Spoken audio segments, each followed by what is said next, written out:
Should you invest in Washington Federal? Let's analyze it on GrowthShares. There are plenty of metrics out there, but only a few make sense when you're investing for the long term.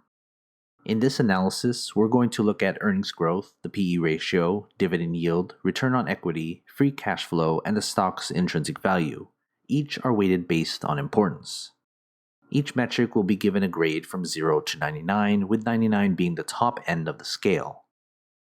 After that, we put everything together to get our final grade. I encourage you to pause this video at any time. Growth is the backbone of my analysis, and you want a company that continually grows. Earnings growth is a combination of three growth factors: growth over the next year, growth over the next 10 years, which is then discounted based on the current inflation rate. A growth rate of 3% is average, as it equals the long-term inflation rate. A rate of 8% or higher is what I consider a good growth rate. Here's our company's growth rate with its corresponding grade. We'll keep that number in mind because we'll need it when determining the company's intrinsic value later on. Next, I want to look at PE ratio. It's a popular valuation metric that tells us at what multiple the stock is trading at compared to its earnings. A PE ratio at 25 is average, and anything at 15 or lower is what I consider a good PE ratio. Here's our company's PE ratio with its corresponding grade. The more of a premium the stock is trading relative to its earnings, we can assume it's more overvalued. It's not a bad thing, but it's an important part of my evaluation. Then we look at dividends. Dividends are an underappreciated metric when analyzing a company. Taken in a vacuum, the higher the dividend, the better. A yield of 1.5% is average, which is in line with that of an index fund.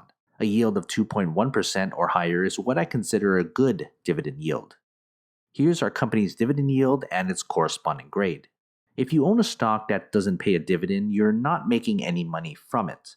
The only way you can make money is if you sell the stock. And if you're a long-term investor, you don't plan on ever selling.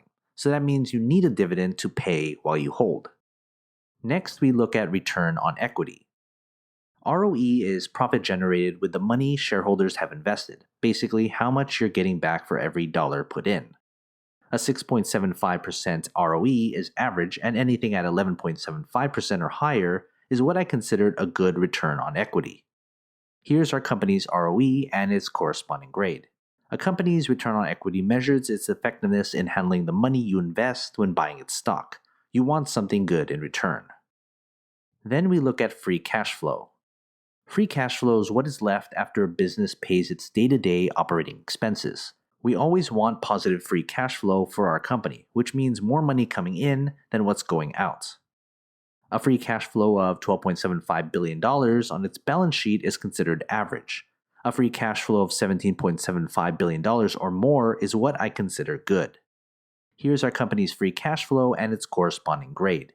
I look at free cash flow as a measure of our company's market dominance. Cash is king when it comes to research and development and acquisitions. It's a big part of what gives a company its economic moat. The way I calculate intrinsic value is by using a discounted cash flow model. I get the current discount rate, which I use the current 10-year US Treasury yield. After that, I figure its growth stage over the next 10 years, which is the growth rate we calculated earlier. And for the terminal stage, which follows once the growth stage of the company is completed, I set it at 0%. I also take into account how stable the company is, which is a subjective measurement. I want predictability in our company's earnings. And when we put all those data points together, we get our intrinsic value for the company. An intrinsic value relative to its current stock price of 0% means the company is fairly valued. An intrinsic value of 17% or better is what I consider an undervalued company. Here's our company's intrinsic value and its corresponding grade. Before we get our company's final grade, consider becoming a GrowthShares Patreon member. You'll get access to every grade from every company I've analyzed. It's updated all the time. Head to patreon.com/GrowthShares or click on the link in the description. We got all our metrics graded, and now we can get our company's final grade. A grade of 50 is average, and a final grade of 70 or better is a good long-term investment. Here's our company's final grade. This analysis is simple, yet an effective way to get your research started in the right direction.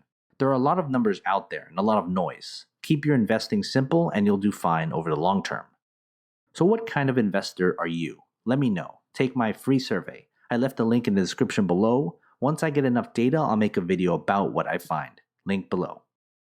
Don't forget to subscribe if you like this analysis and you want more in the future. Invest wisely, and as always, take care of your money.